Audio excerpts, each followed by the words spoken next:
अभी हम discussion start करेंगे लेंजेज लॉ के हवाले से।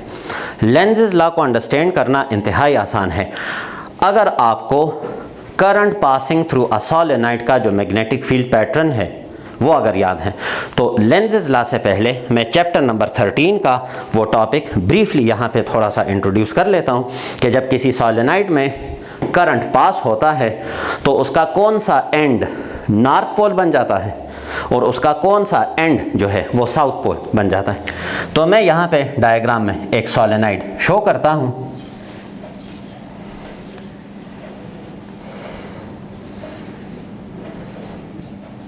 जो एक बैटरी के साथ कनेक्टेड है। मैं यहाँ पे डॉटेड लाइन से रिप्रेजेंट कर रहा हूँ कि ये बैक ऑफ दिस सोलेनॉइड है, सोलेनॉइड की जो बैक साइड है, और सॉलिड लाइन का मतलब होगा फ्रंट ऑफ द सोलेनॉइड। तो ये डॉटेड लाइन से मेरा मतलब होगा बैक ऑफ द सोलेनॉइड, और ये जो सॉलिड लाइन है इसका मतलब होगा इसका फ्रंट। तो आप अगर यहाँ पे देखें तो एक कंडक्टिंग वायर कंसिडर कर लें, ये उसका फ्रंट, ये back, front back, front back, इस तरह से। अब इसमें करंट मैं फ्लो कर रहा हूँ कि ये करंट का डायरेक्शन, तो करंट का डायरेक्शन फ्रंट साइड पे अपवर्ड है, बैक साइड पे डाउनवर्ड, फ्रंट पे अप, बैक पे डाउन, फ्रंट पे अप, बैक साइड पे डाउन। तो ये है करंट का डायरेक्शन। तो ये बेसिकली चैप्टर नंबर 13 में आप ये सीख चुके हैं। तो हमारे पास जब भी इस तरह का कोई सोलेनॉइड हो तो कंपास नीडल तो डेफिनेटली हमारे पास एक लेबॉर्ट्री इक्विपमेंट है जिससे हम मैग्नेटिक फील्ड मालूम कर सकते हैं। अगर आपके पास कंपास नीडल नहीं भी है तो इस पर्टिकुलर एग्जांपल के लिए भी एक रूल मुतारिफ किया गया है। वो रूल क्या है कि होल्ड द कॉइल या solenoid in your right hand in such a way that the curved fingers indicates the direction of current through the turns, then the thumb indicates the direction of magnetic field inside the solenoid। तो मैं यहाँ पे इस solenoid को right hand में इस तरह से होल्ड करूँगा कि ये कर्व फिंगर करंट का डायरेक्शन बताएं। तो आप देख सकते हैं मैंने खुद बताया कि फ्रंट पे करंट का डायरेक्शन अप, बैक साइड पे डाउन, फ्रंट पे डायरेक्शन अप, बैक साइड पे डाउन। तो inside the solenoid magnetic field का डायरेक्शन ये होगा। तो इसके अंदर जो मैग्नेटिक फील्ड बनता है उस मैग्नेटिक फील्ड का डायरेक्शन ये होगा, उस मैग्नेटिक फील्ड का डायरेक्शन ये होगा। Inside the solenoid magnetic field का डायरेक्शन ये होगा। अच्छा जी, जहाँ से मैग्नेटिक फील्ड निकलता है तो उसे हम कहते हैं नॉर्थ पोल, और जहाँ पे मैग्नेटिक फील्ड एंटर होता है उसे हम कहते हैं साउथ पोल। तो इस डायग्राम के मुताबिक आपको अंदाज़ा हो गया है कि अगर हमारे पास इस तरह की एक कॉइल है और उसमें करंट फ्लो कर रहा है तो करंट की वजह से उसका कौन सा एंड नॉर्थ और कौन सा एंड साउथ की तरह बिहेव करेगा तो वो इस डायग्राम में भी है। और मैं एक दफ़ा फिर राइट हैंड रूल की मदद से समझा देता हूँ कि अगर करंट का डायरेक्शन इस कॉइल में इस तरह से है तो फिर ये एंड नॉर्थ और ये एंड साउथ होगा। अगर मैं यहाँ पे करंट का डायरेक्शन रिवर्स कर दूँ, करंट का डायरेक्शन ये हो जाए कि बैक साइड पे अप और फ्रंट पे डाउन, करंट बैक साइड पे अप आए और फ्रंट साउथ पे इस तरह डाउन, तो फिर ये वाला एंड नॉर्थ बनेगा और ये वाला एंड जो है वो ऑटोमेटिकली साउथ होगा। फिर inside the solenoid magnetic field का डायरेक्शन ये होगा। तो ये डिस्कशन आप ऑलरेडी सीख चुके हैं चैप्टर नंबर 13 में। तो इसको रिवाइज करना थोड़ा सा ज़रूरी था क्योंकि इस कॉन्सेप्ट को रिपीट करने के बग़ैर लेंजेज लॉ समझना ज़रा मुश्किल है। अब अगर मैं आपके सामने लेंजेज लॉ को प्रेजेंट करूँगा तो आप बहुत आसानी के साथ लेंजेज लॉ के आइडिया को अंडरस्टैंड कर लेंगे।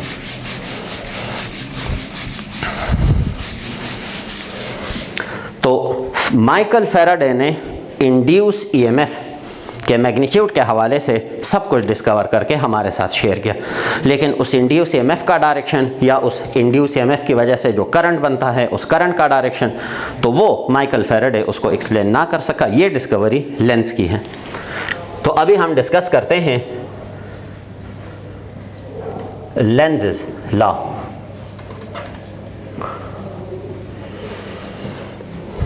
तो this law states that whenever a coil is placed under the influence of a variable magnetic field या variable magnetic flux, तो EMF induces in the coil such that the induced EMF always opposes its cause। तो मैं यहाँ पे लिख लेता हूँ कि this law states that whenever a coil is placed under the influence of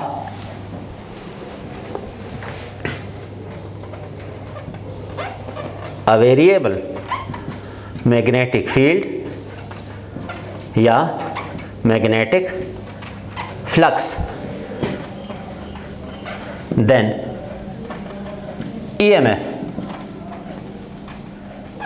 induces in the coil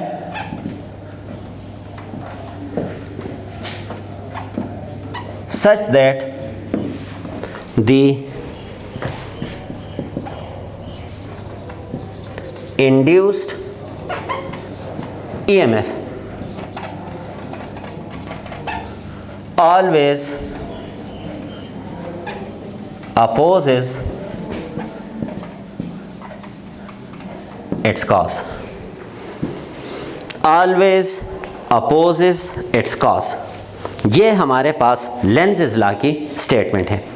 so this law states that whenever a coil is placed under the influence of a variable magnetic field या under the influence of a variable magnetic flux, EMF induces in that coil such that the induced EMF always opposes its cause।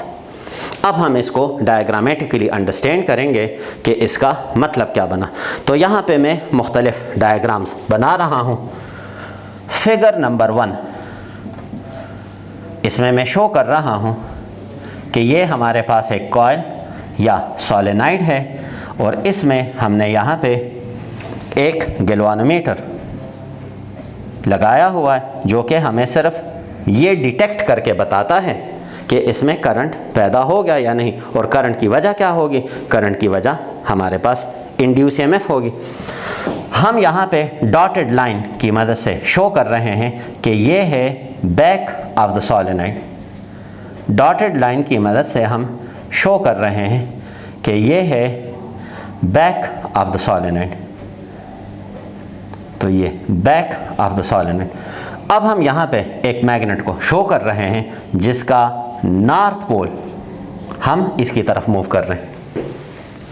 तो figure number 1 में हम देखेंगे कि galvanometer deflection देगा क्योंकि north pole को हम इस कॉइल की तरफ ले जा रहे हैं। डिफ्लेक्शन किस वजह से देगा? यहाँ पे EMF बनेगा और उस EMF की वजह से अब यहाँ पे एक करंट प्रोड्यूस होगा। लेंज़ ने कहा कि जब ये करंट यहाँ पे प्रोड्यूस होगा, इसमें फ्लो करेगा, तो वो करंट क्या करेगा? वो यानी यहाँ पे जो EMF था वो EMF क्या करेगा? वो अपने काज को अपोज करेगा। अब यहाँ पे काज क्या है? Approaching north. इस डायग्राम में EMF पैदा होने की वजह क्या है? काज क्या है? तो वो काज है approaching north. Approaching north pole कि मैग्नेट का north pole Aahista Aahista coil की तरफ आ रहा है, ये वजह है। तो अप्रोचिंग नॉर्थ को हम किस चीज़ की मदद से अपोज कर सकते हैं? नॉर्थ ही की मदद से अपोज कर सकते हैं। इसका मतलब है कि यहाँ पे जो EMF इंड्यूस हुआ फैराडे लॉ के मुताबिक। EMF यहाँ पे बना फैराडे, क्योंकि ये तो फैराडे की डिस्कवरी है।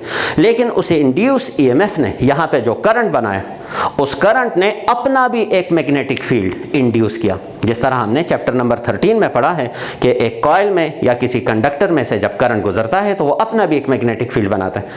अब यहाँ पे जो EMF बना, उस EMF ने एक ऐसा करंट यहाँ पे इंड्यूस कर दिया कि अब उसकी वजह से जो सोलेनाइड का अपना मैग्नेटिक फील्ड बनेगा, उस मैग्नेटिक फील्ड का नॉर्थ पोल वो इस वक्त लेफ्ट साइड पे बनेगा, क्योंकि अप्रोचिंग नॉर्थ को हम नॉर्थ ही की मदद से अपोज कर सकते हैं। अब पिछले चैप्टर में, चैप्टर नंबर 13 में और अभी थोड़ी देर पहले मैंने आपको उसका इंट्रोडक्शन भी दिया कि अगर किसी सोलेनाइड का ये वाला एंड नॉर्थ हो तो फिर उसमें करंट का डायरेक्शन क्या होगा, करंट का डायरेक्शन ये होगा। तो ऑटोमेटिकली इस डायग्राम में हमें करंट का डायरेक्शन मिल गया कि करंट का डायरेक्शन क्या होगा, फ्रंट पे अप और बैक साइड पे डाउन, फ्रंट पे अप, बैक साइड पे डाउन। तो करंट का डायरेक्शन हमें मिल गया, करंट का डायरेक्शन हमें मिल गया। अब मैं एक और डायग्राम यहाँ पे बना रहा हूँ, फिगर 2, मैं उसको नाम दे रहा हूँ फिगर 2 के ये एक सॉलिनॉइड है, उसी तरह गैल्वानोमीटर के साथ अटैच्ड है। अब यहाँ पे मैं दिखा रहा हूँ कि हम उसी नॉर्थ पोल को पुल बैक कर रहे हैं, पीछे की तरफ खींच रहे हैं। ये सॉलिनॉइड का बैक साइड डॉटेड लाइन से मैं शो कर रहा हूँ कि ये सॉलिनॉइड का बैक साइड है,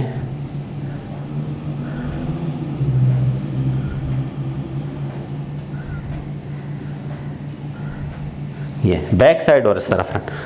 अब यहाँ पे जो कॉज है वो है receding north pole. North pole को हम पुल बैक कर रहे हैं, पीछे की तरफ ले जा रहे हैं। लेंज़ेस लॉ की डिस्कवरी के मुताबिक अब भी हमारे पास जो ईएमएफ यहाँ पे बनेगा वो ईएमएफ क्या करेगा, वो अपने इस काज को अपोज करेगा। तो नॉर्थ पीछे की तरफ जाना चाहता है, लेकिन यहाँ पे जो ईएमएफ है वो इसके बैकवर्ड मोशन को अपोज करेगा। कैसे अपोज करेगा, ये एंड उसका साउथ बन जाएगा, ये वाला एंड उसका साउथ बन जाएगा और ये वाला एंड उसका नॉर्थ बन जाएगा। जिस तरह यहाँ पे मैंने लिखा कि ये नॉर्थ है तो ये उसका साउथ बन जाएगा। अब सॉलिनॉइड का टॉपिक चैप्टर 13 में जो कि आप पढ़ चुके हैं, थोड़ी देर पहले मैंने बता भी दिया। अब अगर ये एक सॉलिनॉइड है जिसमें ये एंड हमारे पास नॉर्थ है, तो इस वक्त करंट का डायरेक्शन क्या होगा, बैक साइड पे करंट का डायरेक्शन अप और फ्रंट पे डाउन, बैक पे अप और फ्रंट पे डाउन। तो इस वक्त हमारे पास जो करंट का डायरेक्शन होगा वो ये होगा, बैक साइड पे करंट का डायरेक्शन अप, फ्रंट पे डाउन, बैक साइड पे अप, फ्रंट पे डाउन। तो बैक साइड पे करंट का डायरेक्शन अप और फ्रंट पे डाउन। ये है हमारे पास लेंज़ेस लॉ की डिस्कवरी। आप बिल्कुल इसी तरह के दो डायग्राम्स प्रैक्टिस बेसिस के लिए अपने लिए बना लें। जिस तरह मैंने डायग्राम में दिखाया कि मैं नॉर्थ को कॉइल की तरफ ले जा रहा हूं और नॉर्थ को मैं कॉइल से वापस पुल बैक कर रहा हूं, तो करंट का डायरेक्शन मैंने आपको समझा दिया। बिल्कुल इसी तरह के दो डायग्राम आप प्रैक्टिस बेसिस पे अपने लिए खुद से ड्रॉ कर लें। आप उसमें साउथ को शो करें कि अप्रोचिंग साउथ तो इस वक्त किस तरह का डायरेक्शन होगा, और रिसीडिंग साउथ तो इस वक्त किस तरह का डायरेक्शन होगा। तो इसको आप प्रैक्टिस बेसिस पे अपने लिए खुद कर लें। और जो तरीका मैंने आपको बताया कि अगर ये एक सॉलिनॉइड है और उसका ये एंड नॉर्थ है तो करंट का डायरेक्शन ये होगा, और अगर उसका ये एंड नॉर्थ बन रहा है तो फिर करंट का डायरेक्शन ये होगा, करंट का डायरेक्शन फिर ये होगा। ये है हमारे पास लेंज़ेस लॉ।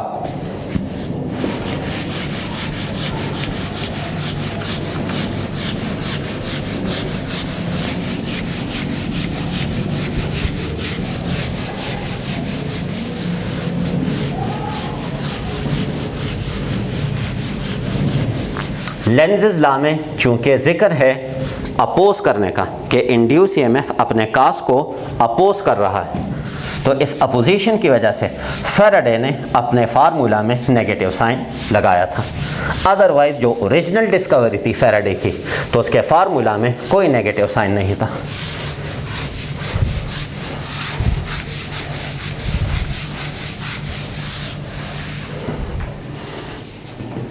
उम्मीद है आप लोग जानते होंगे कि फ़िज़िक्स में मैथ्स की एप्लीकेशन काफ़ी ज़्यादा है, लेकिन फ़िज़िक्स को मैथ्स कभी भी मत समझें। हम मैथ्स के मुख्तलिफ रूल्स, मुख्तलिफ फार्मूलाज वो फ़िज़िक्स में यूज़ करते हैं, कैलकुलेशन बहुत ज़्यादा है, लेकिन मैथ्स में प्लस माइनस का जो मतलब बनता है, फ़िज़िक्स में प्लस माइनस का मतलब वो नहीं होता। फ़िज़िक्स में प्लस माइनस हम किसी ख़ास पर्पस के लिए एज ए इंडिकेटर यूज़ करते हैं। जिस तरह यहाँ पे मैंने अभी आपसे कहा कि लेंज़ ने डिस्कवर किया कि इंड्यूस ईएमएफ अपने काज को अपोज करता है, इस वजह से माइकल फैराडे ने अपने फार्मूला में वहाँ पे नेगेटिव साइन लगाया। तो फिज़िक्स में प्लस माइनस हमारे पास किसी ख़ास पर्पज़ के लिए हम यूज़ करते हैं, इसका मैग्नीट्यूड के साथ कोई लेना देना नहीं है। मैं अक्सर स्टूडेंट्स को ये आइडिया एक्सप्लेन करने के लिए ये जुमला ज़रूर कहता हूँ, बहुत सारे स्टूडेंट्स ने सुना भी होगा कि अगर हम फिज़िक्स में कहें कि +10 न्यूटन फोर्स मैग्नीट्यूड में ज़्यादा है या -10 न्यूटन फोर्स मैग्नीट्यूड में ज़्यादा है, तो स्टूडेंट डेफिनेटली जवाब देते हैं कि दोनों मैग्नीट्यूड में इक्वल है। ये प्लस माइनस यहाँ पे उनके डायरेक्शन के सेंस को इंडिकेट करने के लिए हम इस्तेमाल करते हैं। तो ये बात क्लियरली जहन में रख लें कि फ़िज़िक्स में प्लस माइनस का जो मतलब होता है तो वो वाला मतलब नहीं है जो मैथमेटिक्स में आप यूज़ करते हैं। मैथमेटिक्स की क्लास हो और आपसे टीचर सवाल पूछे कि +10 बड़ा है या -10, तो बिल्कुल बोल्डली सब कह देते हैं कि +10 बड़ा है और -10 एक छोटा नंबर है। लेकिन यहाँ पे ऐसा नहीं है, ये फिज़िक्स है, तो फिज़िक्स को फिज़िक्स समझ के स्टडी करें। हमने अभी यहाँ पे Faraday law of electromagnetic induction पढ़ा, जिसमें हमने इंड्यूस्ड ईएमएफ के हवाले से बातें की। तो types of induced EMF,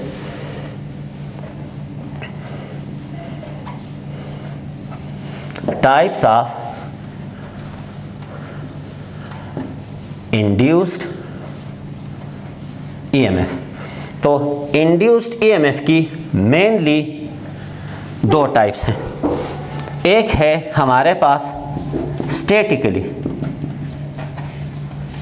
induced EMF और दूसरी टाइप है हमारे पास dynamically induced EMF. Statically induced EMF और डायनामिकली इंड्यूस्ड ईएमएफ, ये दो हमारे पास मेनली इसकी टाइप्स हैं। स्टैटिकली इंड्यूस्ड ईएमएफ, इसकी डेफिनेशन हम इस तरह से करते हैं कि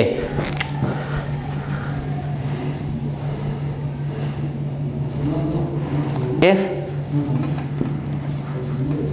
the coil is at rest and EMF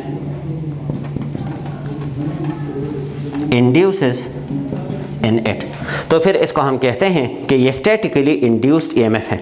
statically induced EMF की सबसे कॉमन एग्जांपल है हमारे पास ट्रांसफार्मर। कैसे? तो इस कैसे का जवाब ट्रांसफार्मर के टॉपिक में आप लोगों को मिल जाएगा। ट्रांसफार्मर और डायनामिकली इंड्यूस्ड ईएमएफ, इसकी डिफिनीशन हम इस तरह से करते हैं कि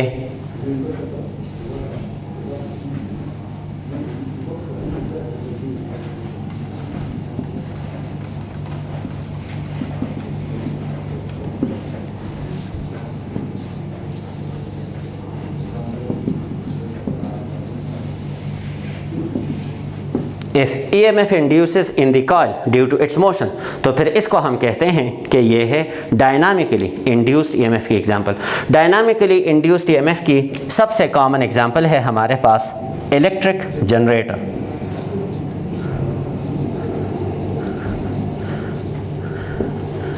इलेक्ट्रिक जनरेटर, तो ये हमारे पास electric generator dynamically induced EMF की कॉमन एग्जांपल है। और स्टैटिकली इंड्यूस्ड ईएमएफ कौन सा होता है कि अगर एक कॉइल रेस्ट में है और फिर भी उसमें किसी वजह से ईएमएफ इंड्यूस हो जाए, तो फिर हम इसको कहते हैं कि ये स्टैटिकली इंड्यूस्ड ईएमएफ की एग्जांपल है। और सबसे कॉमन एग्जांपल है हमारे पास ट्रांसफार्मर।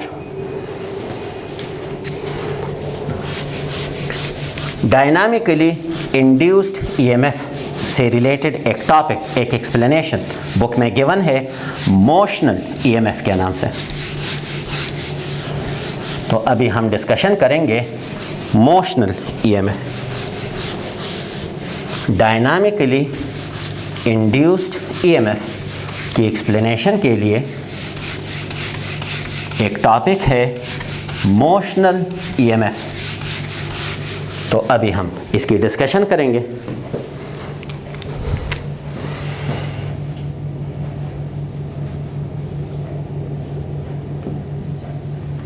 मोशनल ईएमएफ, इलेक्ट्रोमैग्नेटिज्म की डिस्कशन में ये साइंस आप देख चुके हैं। हम जब इस तरह का साइन लगाते हैं तो इसका मतलब होता है इनवर्ड डायरेक्टेड। और हम